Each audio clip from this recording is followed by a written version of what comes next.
Bem-vindos, amigos de Aruanda, mais um podcast aqui, então, né, do nossa Voz de Aruanda, podcast oriundo do projeto de Aruanda, né, com um novo nome agora, né, Ana? Isso, a Voz de Aruanda. Não, Resistência. Não, Aruanda, a Voz da Resistência. Que agora teve uma mudada e a gente ainda está se adaptando com esse nome que também é potente, É isso né? aí, estamos iniciando aqui o ano, né, com o segundo episódio hoje, com duas convidadas. Hoje, pela primeira vez, Sim. duas convidadas, né, que estamos trazendo. Nós, às vezes, estamos em 2, 3 entrevistadores, mas nunca com duas convidadas. Exato. Né? Então, E o mais legal também, prof, se a gente for parar para recapitular um pouco do Aruanda, essas duas pessoas têm uma participação junto com uma outra pessoa que está aqui atrás de nós. Sim, muito importante. Muito né? importante, então a gente não podia deixar de entrevistá-las e trazer tudo que elas representam, né? É isso aí. Então, estamos aqui hoje com as doutoras Letícia Marques Padilha e Janaína Cordeiro, né? Quem são elas? Assim, vou explicar um pouquinho antes delas falar, né? Elas fazem parte da Comissão para a Igualdade Racial da OAB-RS, que é parceiro do Projeto Aruanda já há um ano, né? Nós tivemos a renovação do projeto ano passado e o CIR, né, que é o caso, foi o nosso primeiro parceiro que assinou essa parceria assim, com a Aruanda, e a gente ficou muito feliz de ter uma parceria de Porto Alegre, né? Então é isso. E eu acho também que para dar aquela ressignificada em tudo que a gente acredita e para também impulsionar a gente, essa participação das gurias é importante para toda a construção que a gente faz aqui dentro da universidade também, né? Verdade. Porque quando a gente fala pessoas da OAB, fala sobre o CIR, dá uma potência muito grande. Exatamente. Faz diferença pra gente aqui. Meninas, sejam bem-vindas aqui então à Fevale, ao nosso estúdio de rádio aqui.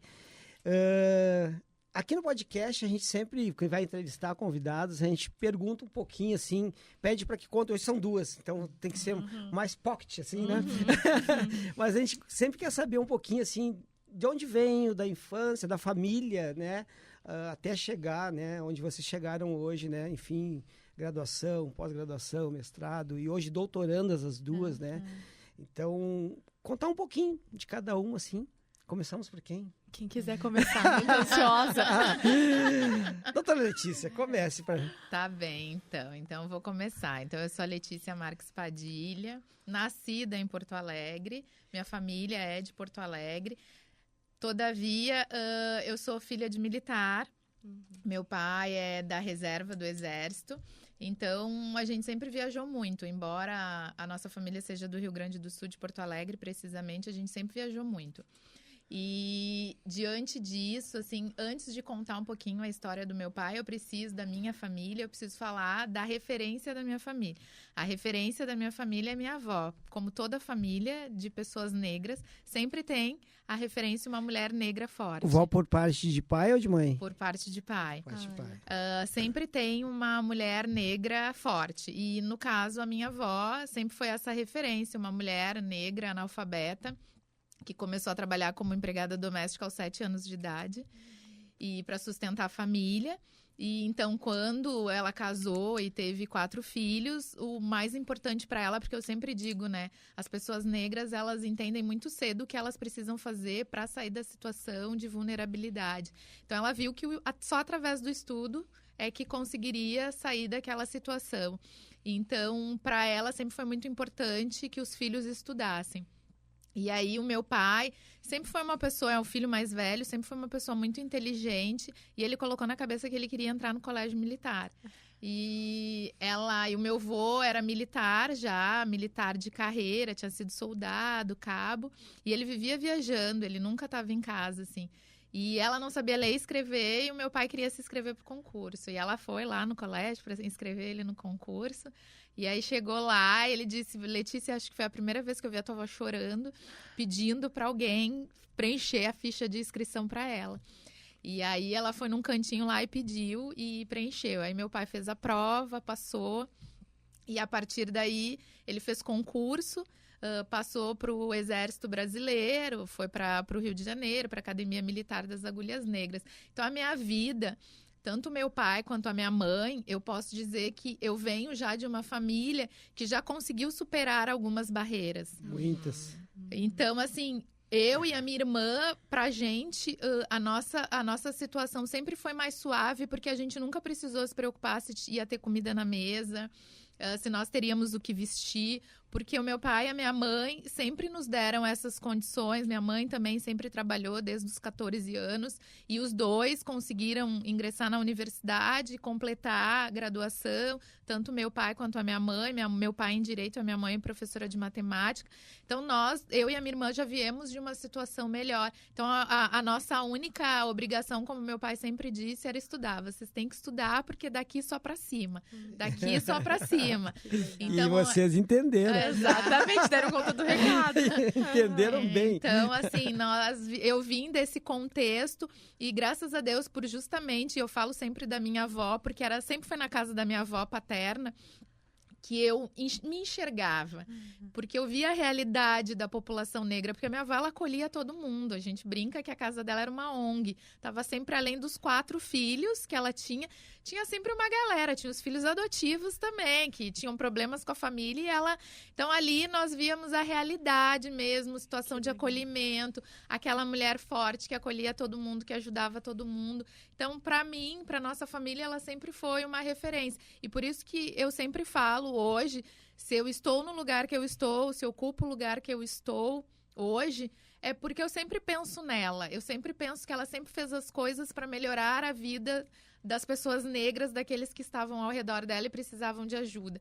Então, eu trago dentro de mim que se eu pude chegar até aqui, eu tenho a obrigação de auxiliar outras pessoas a chegarem até aqui também. Porque é isso que a gente deseja. Eu quero mais pessoas como eu, negras, ocupando espaços importantes, espaços de poder, estar em cargos de chefia. É isso que a gente deseja. Eu não quero ser mais a única, eu, a Janaína e meia dúzia. Não, a gente quer mais pessoas como nós ocupando esses espaços.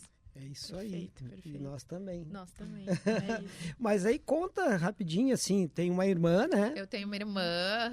E ela é formada em quê? A minha irmã é turismóloga. Ela é turismóloga. Da minha área. Ela é turismóloga, mas hoje ela tem uma estética. Ela se encontrou na estética, mas a formação dela é turismóloga. A gente se formou bem pertinho no mesmo ano, eu e ela. E ela tem um filho, eu tenho um filho também. Então, são 2 meninos na família.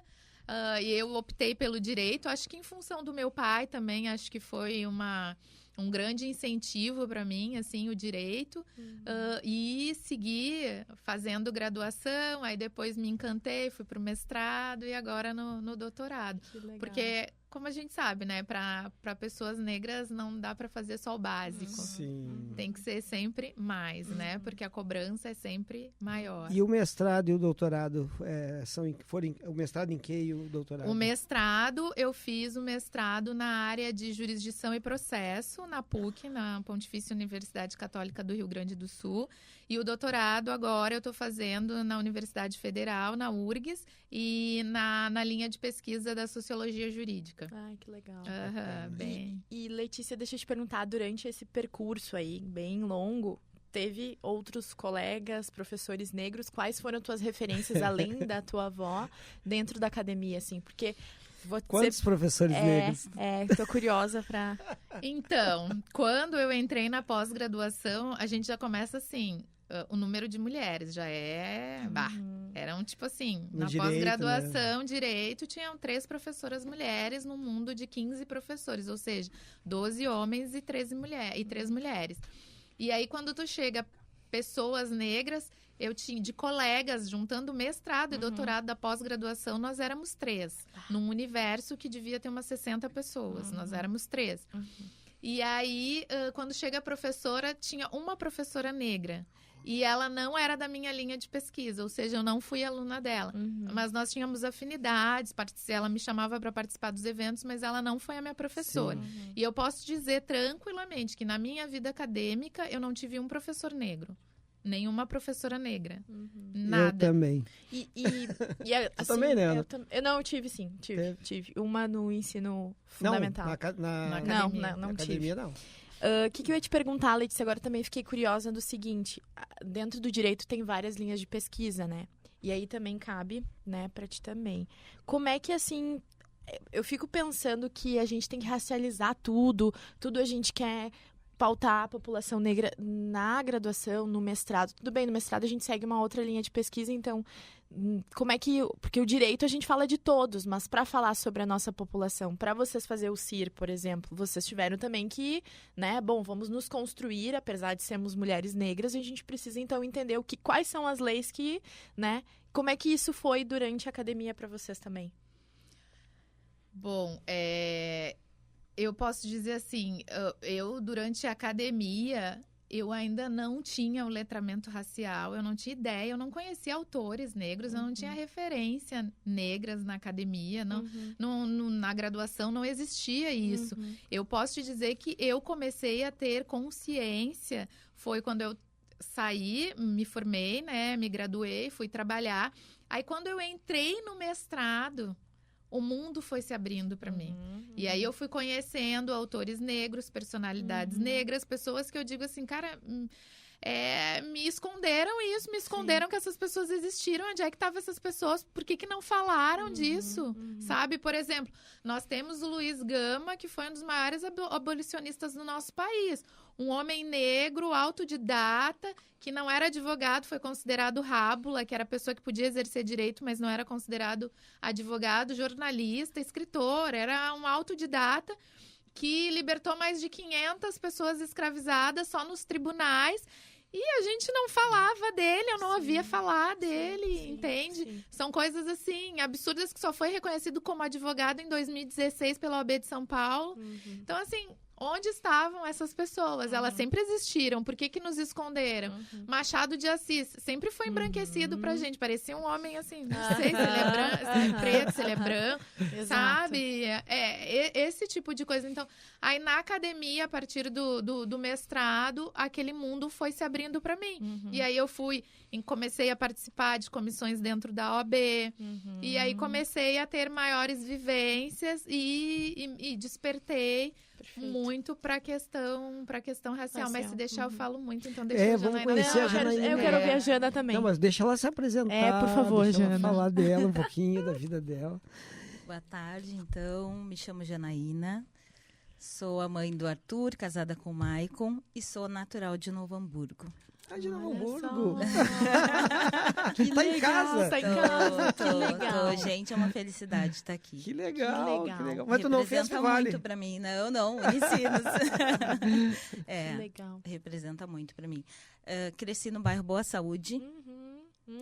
Minha família também é por parte de vó do Rincão, por parte de pai Boa Saúde. A minha mãe ainda mora aqui, mora no bairro Boa Saúde. E, enfim, começando então um pouquinho pela infância, né? Isso. Traçar então esse caminho. Desde pequena, então, eu estudei ali no Grupo Escolar Municipal Boa Saúde. E ali, enfim, as coisas foram... eu não me via assim como uma menina negra. A menina negra, nós temos dificuldade. Na verdade, lá atrás, hoje eu vejo o empoderamento e quanto a gente precisa empoderar essas meninas. Porque na época, há pouco mais de 30 anos atrás, eu tinha dificuldade também de gostar do meu cabelo, não tinha assim, sabe? Tudo era mais difícil. Então eu pensava, na escola não era a menina mais popular, né? Enfim, às vezes ficava às vezes com receio, onde é que ia sentar, onde é que não ia sentar. Tinha poucas meninas negras. Exatamente. E aí, tinha uma vontade de estudar por conta de toda aquela situação que nós vivíamos. A minha mãe sustentava sozinha a família, então era uma mãe solo, né? Eu tinha pai, eles se separaram. E a minha mãe ficou responsável pelo sustento da família. Então, eu pensava sempre que através do estudo, e era o que ela me passava, né? Que eu tinha que colocar um quadro na parede, que as coisas poderiam mudar. E aí, isso sempre tinha em mente, enfim. Só que a gente sabe o quanto é difícil acessar a universidade naquela época. Quando eu ingressei na Unicinos era 2014. Então, na época, eu tive a oportunidade de iniciar através da Bolsa de Filantropia. E ali, eu comecei, então, a também me descobrir e começar um pouco dessa conscientização que, na verdade, não foi trazida lá na infância, como a Letícia comentou. E aí, na faculdade também não tinha colegas negros, eram muito poucos, não tinham professores negros, até hoje não tem. No direito nós não temos, é triste. Mas é muitos cursos. E aí, nesse meio tempo, eu fui morar em Tramandaí, mudei para Tramandaí. E as dificuldades começaram a aumentar, porque a distância, na época, nós Continuava estudando aqui. Sim. E aí, de lá, como nós não tinha faculdade, a prefeitura, ela disponibilizava um ônibus para vir para cá. Então, eram 2 horas para vir, 2 horas para voltar. E assim foram 4 anos. Até que eu comecei a pensar que lá em Tramandaí também, que é uma cidade... Na verdade, é uma cidade de veraneio, mas no inverno, e isso aí predomina o quê? As grandes famílias com sobrenome, que não era o meu caso. Sim. Então, eu pensei, bom, aqui não vai ter mercado de trabalho, preciso retornar. E aí, retornei de novo para o Vale dos Sinos, e aqui já aí cursei o final, tentei ingressar no mercado de trabalho, e a grande surpresa, não consegui oportunidade de trabalho aqui no Vale dos Sinos. E aí, alugamos uma sala, eu e minha sócia, Bia, que está aqui. Bia Machado, uma velha conhecida nossa. A pessoa que nos apresentou, inclusive. Exato. Mas tudo sempre foi muito difícil aqui no Vale dos Sinos, por conta dessa situação, né? Por conta do racismo estrutural. Não vamos, né, tapar o sol com a peneira. Exato. E aí, decidimos ir para Porto Alegre, porque Porto Alegre, né, tem espaço para todos, é só... Enfim, querer trabalhar, migramos então para Porto Alegre. Lá eu consegui passar na prova da OAB. E aí, depois disso, como a Letícia comentou, a gente sabe que a gente precisa se especializar. Enfim, né, fiz 2 pós-graduações, fiz uma na URGS, outra na PUC. E aí eu fiquei com aquela... assim, me instigava a questão de continuar estudando e até mesmo, quem sabe, de chegar a ser professor universitário. Sim. E aí eu pensei, bom, como é que eu faço para conseguir entrar no mestrado? E continuava sendo ainda solitária, né? Uma luta solitária. E eu pensei, bom, eu vou me inscrever no edital, e me inscrevi e fui fazer. E fiz um projeto do meu jeito. Sim, que legal. E deu certo. E deu certo. Fui aprovada e me chamaram. Olha que legal. E qual linha de pesquisa, Jana? O que tu tá Na época ainda tinham lançado... Estava aquela época da Lei Geral de Proteção de Dados. E aí eu pensei, bom, na verdade, se eu tivesse continuado nessa linha, talvez eu poderia ter seguido hoje pelo racismo algoritmo, trazer essas situações. Mas aí, quando eu cheguei na universidade, porque... né, a questão também desse racismo, eu não pensava em tratar da pauta negra. Sim, sim. Foi quando a minha orientadora, a professora Raquel, que é uma mulher branca, ela disse, uma mulher não negra, ela disse, olha, a gente precisa tratar de um determinado grupo que vive em estado de vulnerabilidade social. Olha, então ali eu, né, percebi, bom, tinha, né, vários povos, ou indígenas, o povo preto, pessoas idosas. E aí eu disse, não, eu vou tratar do meu povo, né? Eu vou falar, vamos pensar, vamos tentar pensar dentro da academia em trazer algumas respostas, né? E aí foi por onde nós traçamos, entrei aí no mercado de trabalho para tentar falar um pouco dessa desigualdade social que temos aí no mercado de trabalho. E aí segui, fiz o mestrado, agora iniciei também, já sou doutoranda agora, vou seguir nessa pesquisa. Onde tu está fazendo doutorado? No Unicinos, na Unicinos, Em quê? Também, direito. E aí vou seguir por este mesmo caminho. Hoje eu estou agora assim com um leque de possibilidades e a minha orientadora... Viu que coisa boa, né? A chegar nesse patamar, que legal. Mas assim, para resumir, o que hoje assim me alimenta é que eu vejo, e algumas pessoas me falam, amigas, vizinhas, porque eu sou uma menina de vila, né? Sim. De comunidade. Então, hoje, assim, quando elas falam, quando eu vejo, a gente está falando de representatividade, né? Então, eu me vejo... Quando eu estou lá, e às vezes quando tem um desafio, porque às vezes a gente tem esses desafios de estar em algum lugar, falar, e aí eu penso, bom, eu não estou sozinha. Eu estou com várias elas estão comigo. E aí hoje nessa caminhada eu vejo pessoas que me acompanharam lá atrás, todo esse esforço, quanto valeu a pena, né? Perfeito. O quanto a gente tem a acrescentar. E também hoje, dentro da comissão, eu vejo muitos colegas advogados, isso tudo fortalece muito, né? E ali, enfim, ali eu acho que também foi um grande start, né? Porque é isso, a gente tem que falar desse coletivo, porque ninguém faz nada sozinho. Isso aí. Deixa eu perguntar uma coisa que eu também tô curiosa. A emoção agora. dela. Muito, toda arrepiada. Sempre. Que coisa legal. É isso. E assim, sabe, Jana, só de pensar que esse podcast vai ser, esse episódio, né, vai ser inspiração para muitas nossas que estão aí pensando em fazer direito, pensando em, né, em seguir qualquer profissão, entrar numa academia e escutar o teu relato e lembrar que a gente nunca anda sozinha, né? Sempre tem os nossos também para nos empurrar, impulsionar. E quando a gente se encontra, se acolhe. É, de fato, o termo de se aquilombar, né? A gente se aquilombar em todos os espaços que a gente pode, enfim, dentro dos nossos. Escutando vocês, eu também tenho uma outra curiosidade, assim, porque o direito é muito difícil. Aí tu tem uma prova para aplicar, para de fato conseguir tua carteira e, né, exercer a profissão. E ainda tem os clientes, né? Porque tu ainda passa por mais essa questão de ser uma pessoa negra. Não sei como é o público que vocês hoje defendem, enfim, se é uma parte não branca.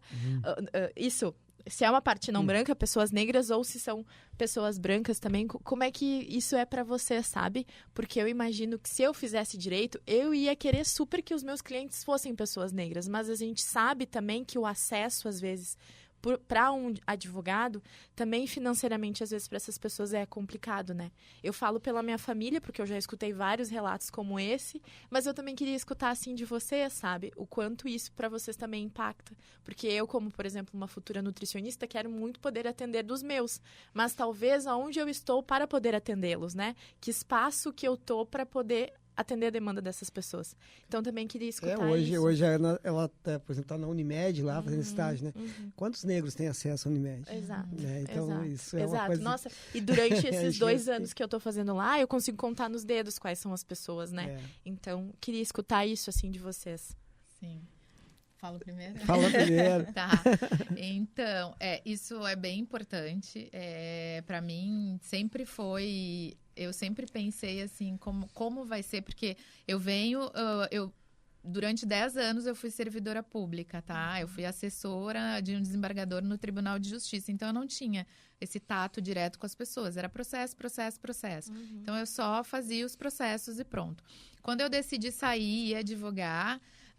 e hoje eu advogo com escritório próprio, juntamente com uma sócia, assim como a Jana, a realidade é bem diferente. E aí a gente começa estrategicamente a fazer várias coisas. Primeira coisa, eu já gostei muito porque a minha sócia, ela já tinha uma população vulnerável que ela atendia gratuitamente em Canoas. A tua sócia é negra? A minha sócia é uma mulher, como que eu posso te dizer, assim... Tipo a Bia? Ela é tipo a Bia. É uma mulher não negra que acha que ela é negra. Certo. Exatamente. Ela se enxerga no espelho diferente. Legal. E aí, então assim, a gente se fechou muito porque ela pensa muito parecido comigo.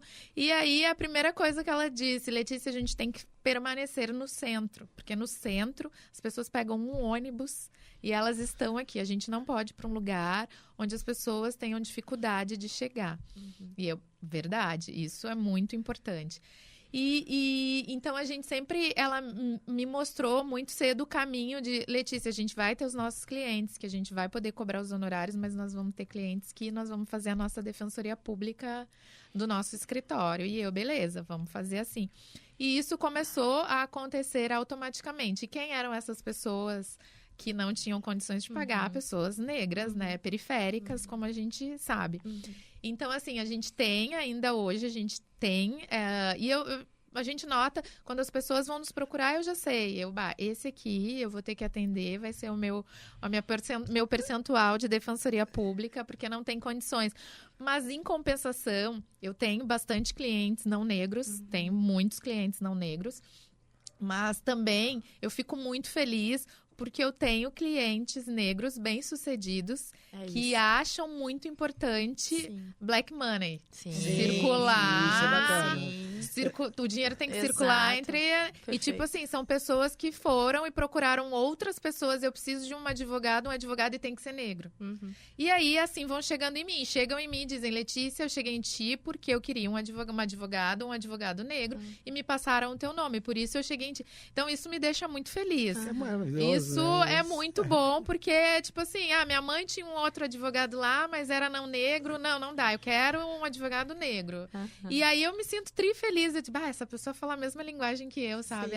Como é bom a gente ouvir isso, sabe? E eu fico mais feliz, porque aí às vezes são pessoas de fora do Brasil. Olha, que vêm assim, eu tô há muito tempo fora do Brasil, preciso resolver umas coisas aí, e tinha que ser uma advogada negra. Eu, que maravilha. Que legal. Me sinto tri-realizada, legal, sabe? que Me show. sinto muito realizada. Que show. Então, eu acho que isso é muito importante, e a gente fica muito feliz quando a gente vê os nossos se dando bem, crescendo profissionalmente, tendo uma vida digna, uma vida boa, sabe? Falam a mesma linguagem que a gente, tem um letramento racial. Porque é muito triste quando a gente vê os nossos sem letramento racial, sem entenderem o que está acontecendo na verdade. E por isso que quando a Jana coloca aqui a importância de a gente estar em coletivo, de estarmos juntos, um pelos outros, é importante. E mais, assim, nós dentro da OAB, nós na última gestão, nós tivemos um espaço nunca tido antes, que é ter 30% do conselho de pessoas negras. Ou seja, de 143 pessoas, 31 são negros, sabe? Isso, quando é que a gente imaginou que isso ia acontecer?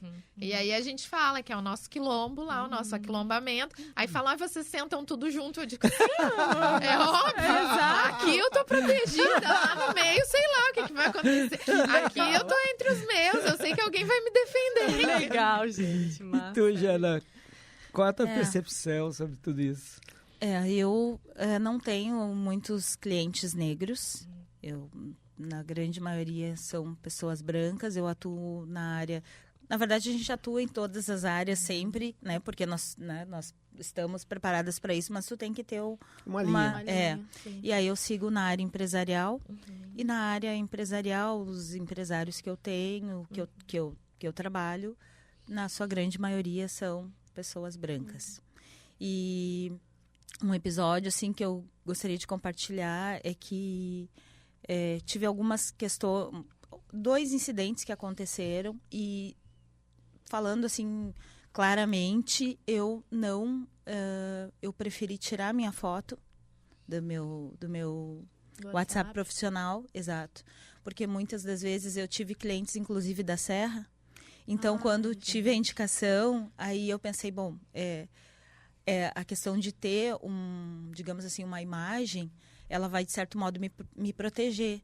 Então, na oportunidade em que esse cliente veio até o escritório, e quando eu abri a porta e ele me viu e disse, nossa, a doutora Janaína, além de ser mulher, é negra, né? Então, assim, é uma surpresa realmente para eles. E aí é isso, é conseguir mostrar a tua capacidade, porque aí a gente precisa, às vezes, trabalhar mais. Jana, eu nunca vou me esquecer, agora eu tô falando, a minha avó, quando eu era mais nova, eu tenho 2 referências de 2 advogados dentro de casa, né? O meu tio, Evandro, e a minha Dinda, Miriam. E eu tinha despertado, né? Eu sempre fui muito justiceira, vamos fazer as coisas acontecer, sempre lutando pelos meus iguais. E aí eu falei, eu quero fazer direito. E aí minha avó disse que não, negativo. Porque o direito é muito sofrido e ela não queria que eu passasse por algumas coisas que poderia acontecer. E aí eu comecei a entender os motivos pelos quais. E agora, te escutar, a minha Dinda e o meu tio nunca falaram pra mim sobre algum acontecimento. Agora, ouvir isso de ti, eu fico pensando, gente, a gente tá Isso foi agora, recente? Foi, eu acho que o ano passado. Mas são coisas assim que acontecem porque a gente, como nós temos hoje, felizmente, mais colegas também no conselho que também advogam, são relatos e coisas, né, que nós sabemos, assim, no dia a dia, inclusive dia a dia de fórum. Gente, né? inacreditável. De nos pedirem a nossa identificação, exigirem, né? Então são várias situações. Mas sabe que isso não é uma surpresa, assim. Nós temos uma participante do nosso projeto, a Duda, E ela contou porque teve um episódio que a gente gravou com os nossos participantes aqui todos. E ela conta um relato que ela estava procurando trabalho, ela é de São Leopoldo, ela mandou 10 currículos para Novo Hamburgo, e 5 deles, por equívoco, ela não botou a foto. E ela foi chamada só nos 5, que não tinha foto. Né? Então, não é...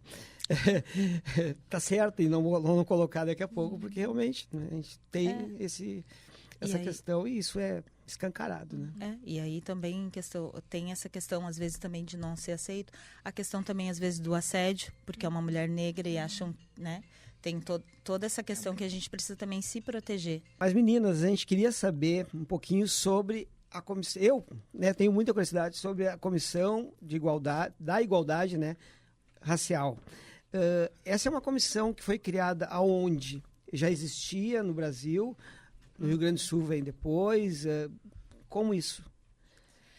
Então, assim... Há quanto tempo ela também existe? Existe, né? Tá. Eu falo um pouquinho, depois a Jana fala mais um pouquinho. Então, aqui na nossa seccional do Rio Grande do Sul, ela foi implementada em dezembro de 2019, certo? Tá. É super recente, super nova, e ela nasceu como Comissão Especial da Igualdade Racial, certo? Porque nós temos dentro da OAB cerca de 70 comissões, que cada comissão é especializada em uma temática. Então, a nossa comissão é muito jovem.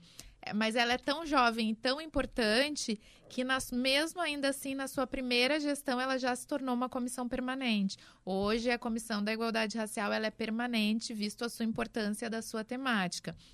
A nível nacional, de Conselho Federal, nós não é Comissão da Igualdade Racial. Eles chamam Comissão Nacional de Promoção à Igualdade. A nomenclatura é um pouco diferente, já existe há mais tempo, mas a temática é a mesma. Porque, afinal, as seccionais, como o Rio Grande do Sul, por exemplo, ela é subordinada à federal, ao nível do Conselho Federal, Sim. que é nacional. Sim. Então, em todas as suas seccionais, eu acredito que hoje, praticamente todas as seccionais tenham Comissão da Igualdade Racial. Mas aqui no nosso estado, ela ainda é recente, nós estamos na segunda gestão. Eu fiz parte da primeira gestão como secretária-geral adjunto e assumi como presidente agora nessa gestão em 2022, 2023, que finda agora em 2024. 2 anos? 3 anos. 3 anos. 3 anos. 3 anos de gestão cada período. E vocês são em quantos? Hoje nós somos, atualmente nós somos 90 membros dentro da comissão. 90 membros dentro da comissão. Entre negros e não negros. Isso, entre negros e não negros, mas na sua maioria, pessoas negras, assim. E ela antes não existia, antes de existir essa comissão, na verdade, existia um subgrupo. Por exemplo, dentro da Comissão da Mulher Advogada, existia um grupo que tratava de questões relacionadas a advogadas negras, a mulheres negras. Qualquer pauta que fosse necessária de questão racial ia para a Comissão de Direitos Humanos, porque não existia ainda. Sim. Hoje, graças a Deus, nós temos uma comissão que trata disso e a nossa demanda é bem grande. Nós somos demandados bastante dentro da nossa comissão. E aí hoje, atualmente, na comissão eu sou presidente, a Jana é vice-presidente, existe mais um outro vice-presidente que é do interior, o Dr. Fábio, e nós temos uma secretária-geral adjunta, que é a doutora Patrícia Alves, e temos um secretário-geral adjunto, que é o Dr. Leonardo Franco. Então, hoje, a nossa diretoria é essa, nós temos, então, 90 membros, dentre eles a doutora Bia, que nos auxilia bastante, que nos trouxe para esse projeto aqui. Sim. Maravilhosa, Bia, e que às vezes a gente não precisa nem lutar, porque ela luta sozinha pela gente. Ela tira as caras pela gente, né? Ela é tipo assim, ela não deixa ninguém tirar a farinha com a gente. E vocês todas se conheceram através da comissão. Isso. Ai, que legal. Sim. E essa gestão de vocês vai até quando? Até agora o final do Até ano. o final do ano. Então, nós temos elas Num período certo. Mas ainda vocês podem se recandidatar. Sim. Faz uma votação entre os membros e como é que funciona? Não. É o presidente da nossa seccional é quem nomeia. Ele nomeia o presidente ou a presidenta, né? E aí o presidente ou a presidenta é que escolhe a sua diretoria. Ah, que legal. Uhum. Bah, que bacana. E gurias, posso... Claro, fica à Tem vontade. alguma coisa sobre o circo? Eu queria perguntar uma outra coisa. Vai lá. Tá. Gurias, olha só. Pra gente, leigo, né? A gente tem o Silvio de Almeida como uma grande referência, né? Gostaria muito que vocês me trouxessem daqui a pouco referências negras ou também não negras, só para que daqui a pouco dentro do meu repertório eu possa estar inseridas de referências, né? Claro que em breve vocês serão as minhas referências com as suas teses e teses de doutorado que fala, então, Isso. pois então, pra gente poder ler, mas até pro público, assim, sabe? Para conseguir no Instagram, quero ter lá um conteúdo para ler um livro, porque eu acho que a gente precisa disso, sabe? As pessoas não têm referências grandes assim de advogados negros. Então, se vocês pudessem aí dar algumas sugestões, eu acho que é bem válida também. Bom, nós temos várias Dá umas sugestões, dicas né? aí, Jana, Vários temos nomes. várias. Começa tu, depois eu... Hoje, inclusive, agora eu vou falar um pouquinho já do projeto, porque nós temos um projeto dentro da comissão que se chama Descolonizando o Pensamento, e ele traz autores e autoras negros, porque a ideia é que, como a Letícia comentou, como nos foi escondida toda essa história, então a ideia desse projeto é dar visibilidade para os autores e autoras negras. Então, assim, a gente tem muita produção de pessoas pretas. Enfim, tem Lélia Gonzalez, Grada Quilomba. Eu vou começar pelas mulheres. A Djamila, que todo mundo conhece. Sensacional. Sensacional. Vamos lá, de mulher mais. Tem a própria Vilma Piedade, que veio do Rio de Janeiro, que já participou do nosso Descolonizando. Quem mais de mulheres que eu me lembro? Aqui nós estamos falando das brasileiras, né? Porque tem as americanas também. Patrícia Hill Collins, Bell Hooks. Então tem outras maravilhosas, assim. Bom, a própria Angela Davis, maravilhosa. Nossa, são inúmeras. Eu sou muito apaixonada pela Grada Quilomba. Tem a Cida Bento aqui, que é maravilhosa. A Neuza, do Tornar-se Negro, né? Tem tantas, tem muitas. Isso de mulheres, né? Aí, tipo, o Silvio Almeida. E fora, mulheres, me lembrei. Moreira. A Cotirene. Não podíamos esquecer. Da Cotirene. Ela é Que sensacional, legal. exatamente. Não, tem muitas mulheres e tem muitos A Lívia Santana, né? A Lívia Vaz Santana, que diz que a justiça é uma mulher negra. O livro, A Justiça é uma Mulher Negra. Não são... Tem muito. E isso é bom aqui, porque a gente pode falar. A Jana estuda compliance antidiscriminatório. E a minha linha de pesquisa é a violência doméstica contra as mulheres negras periféricas. Então, os nossos estudos, a gente estuda muito autores negros, Sim, exatamente. Porque é a base para tocarmos os nossos projetos de pesquisa. Perfeito. E como é importante, né, todos os autores citados, porque ano passado a gente teve uma aluna do curso de turismo que fez uma parceria com o Projeto Aruanda. Ela precisava desenvolver um trabalho e ela resolveu fazer ver quantos autores negros ela encontrava na biblioteca. E a gente não conseguiu preencher mais do que meia parede, assim, né? Com os livros, né? E a biblioteca tem 3 andares, né? Então, não chega, às vezes, né? Nos lugares que tem que chegar, né? O acesso é mais complicado. Exatamente. Então, e cabe a nós, é o que eu digo, cabe a nós ficar incomodando para trazerem autores negros para a gente colocar nas bibliotecas, porque não é por falta de estudo. E só que é muito curioso que isso lembra várias histórias que a gente escuta, assim, quando eu estava escrevendo meu projeto, eu coloquei um monte de autores negros, o meu orientador não gostou, cortou e mandou eu colocar outro. Aí a pessoa foi lá, colocou um monte de autores brancos, mas as falas dos autores negros, e aí estava perfeito, estava tudo ótimo, entendeu? Ela disse, eu coloquei exatamente o que os autores negros falavam, só que ele achou que eram os brancos. E disse, para te ver como é que, como pode, mas isso acontece. Bom, Frantz Fanon foi exatamente isso. Quando ele foi fazer a tese do doutorado dele, o que ele queria escrever, que era justamente sobre o livro Pele Branca, Máscara Negra, né? E aí, quando ele queria escrever, essa era a tese dele, mas o orientador dele não quis. Então, ele escreveu qualquer coisa, mas esse foi o grande trabalho dele, era sobre isso que ele queria escrever. Então, muitas vezes nos é tirada a oportunidade e muitas vezes por falta de conhecimento, porque a pessoa não quer se aprofundar. Exato. Não quer se aprofundar e estudar sobre o assunto, que é a mesma coisa que eu digo sobre a questão das cotas raciais. Olha, não foi nenhuma nem duas vezes que tiveram instituições que me ligaram como advogada, porque eu entrei com processos de questões para resguardar as vagas.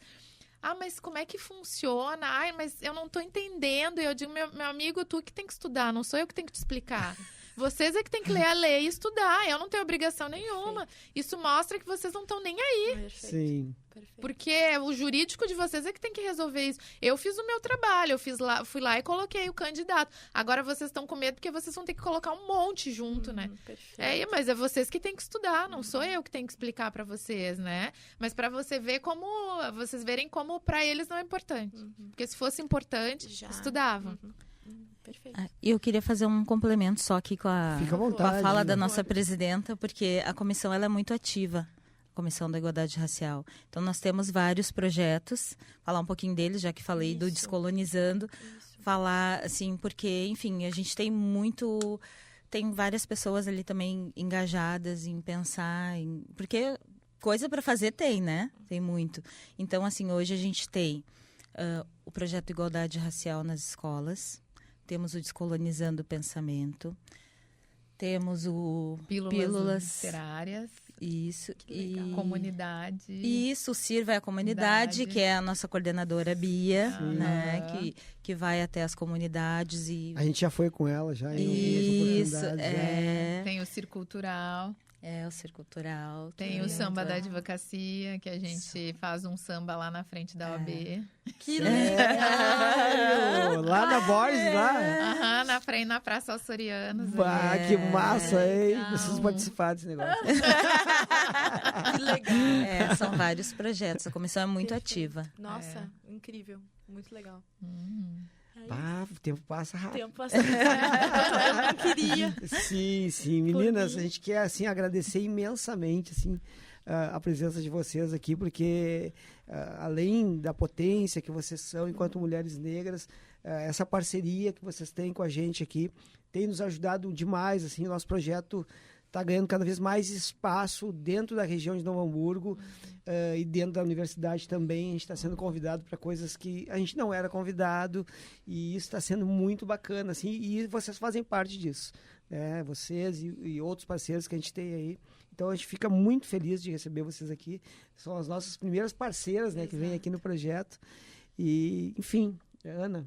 E eu acho que, assim, complementando o que o prof está falando, trazer vocês que fazem parte de tudo isso é também, para mim e para o Prof. Ed, que estamos desde a gente pegou o projeto na pandemia, a gente teve que se reinventar, e aí teve muita gente, como vocês, confiando no projeto, entendendo a potência dele dentro de uma universidade que é particular e que nós somos o único projeto que fala sobre questões raciais, mas temos um parceiro também que tem um projeto aqui dos indígenas, que também é muito legal. Então, são esses dois projetos que fazem uma revolução muito diferente dentro da universidade. E a gente ter pessoas como vocês e como o CIR, que traz essa potência e nos deixa forte, acho que fortalece muito, né? Muito. Então, a gente fica muito emocionados, assim, de ter vocês aqui, de ter esse povo que tá atrás aqui da gente também, que eu sinto uma vibração muito boa, uma vibração ancestral, e de que nós estamos todos nos caminhos para conseguir nos aquilombar, né? Então, acho que, assim, só agradecer, foi incrível. Por mim, a gente ficava,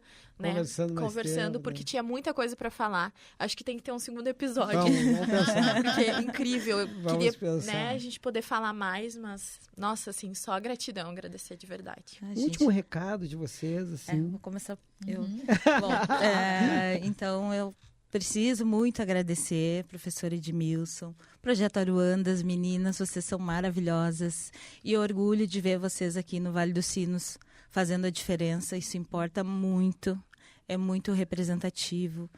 E, assim, para mim, eu só queria também empoderar as meninas pretas, dizer isso, reafirmar que a gente consegue, a gente pode. né? E elas também nunca vão estar sozinhas.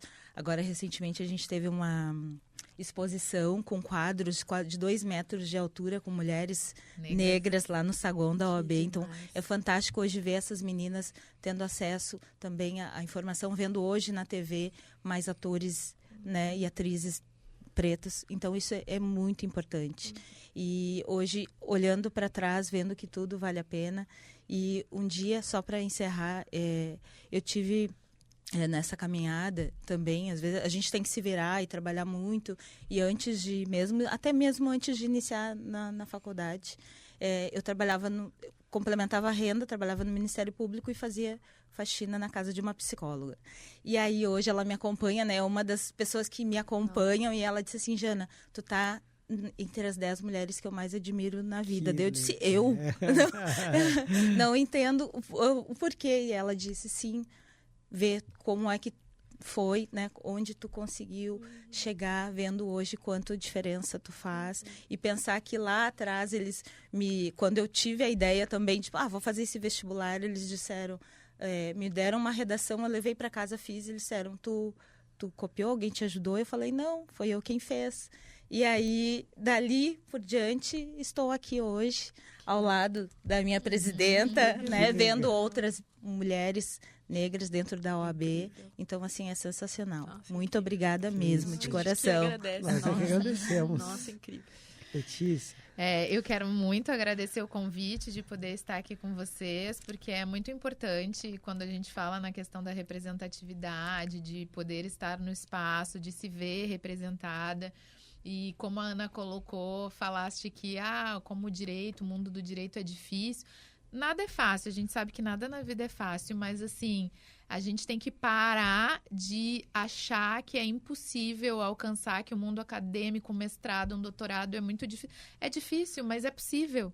É possível. Esse caminho todo mundo pode traçar. Não basta se dedicar, é possível. Então, assim, as pessoas negras, elas podem se ver num mestrado, elas podem se ver num doutorado, porque elas vão conseguir. Capacidade sempre se teve, o que se faltou sempre foi oportunidade. Então, assim, é traçar, vai que consegue, se dedica que consegue. A gente pode estar em todos esses espaços que a gente deseja e que a gente quer estar. Então, é muito importante isso, essa fala, é muito importante, eu sempre digo, você quer, você consegue. E se for preciso, a gente ajuda, a gente auxilia, vamos lá, te dou a mão, vamos fazer. A Jana já fez isso milhares de vezes com pessoas que precisavam de auxílio para entrar no mestrado. Te pego pela mão, vamos lá, vamos fazer um projeto, não desiste, sabe? Então, é isso, tem que ser. Quer, vamos caminhar que você consegue e você vai chegar e a gente ajuda. Então, isso, para mim, é muito importante, porque a gente precisa ter mais pessoas pretas, mulheres pretas em espaços de poder, em lugares, e é por isso que a gente luta diariamente para também deixar o caminho mais leve para os que vêm depois da gente. Com certeza. Deixar um caminho menos árduo. E para mim é muito importante ter ao meu lado, dentro da comissão, a Jana como minha vice, a Bia, porque realmente é um trabalho bem desgastante, a gente se desgasta muito, a gente escuta muitas coisas negativas, a gente escuta muita gente puxando para baixo, então é muito importante tu ter pessoas que te fortaleçam. E a Jana, a Bia, a Lúcia e todos os membros fazem muito bem esse papel, então eu agradeço imensamente o auxílio de todos. E é isso, enquanto nós pudermos andar em coletividade, o coletivo faz toda a diferença. Sozinho a gente não chega a lugar nenhum. Agora, em coletivo, a gente chega e chega muito bem. Então, muito obrigada. Que legal. Ai, demais. Gabi, eu vou ter que quebrar o protocolo hoje, antes da gente terminar o podcast. A gente falou 10 vezes dessa pessoa. Bia, por favor, verdade. Aqui, Bia. Aqui. Vem cá rápido aqui. Senta aqui. O horário. Então, pessoal, essa aqui é a Bia. A gente tanto falou, a pessoa que nos apresentou. E aí eu queria aproveitar esse momento, então, para agradecer a Bia aí por tudo aí. Só eu tenho a agradecer pela oportunidade de ter essas duas mulheres maravilhosas na minha vida, que me inspiram, me ensinam. Eu estou muito emocionada porque eu ouvi vocês. A Letícia está com a gente há menos tempo, eu estou com a Jana caminhando já há mais de 20 anos diariamente. Então, te ouvir falar me reporta para tudo que eu vi tu passar e ver tu crescer. E tô te aplaudindo também. Então, que a gente possa cada vez mais aplaudir mulheres e homens negros, que é o que o meu coração faz, é o que eu gosto de fazer, é onde eu gosto de estar. E só gratidão pela parceria. Até hoje vocês fizeram. É que eu sabia que o choro sempre dá ibope. Assim, gente, queria agradecer aí, então. E ficamos aqui por esse episódio maravilhoso. Então, até a próxima. Gente, tchau, valeu. Valeu. Ai, que legal.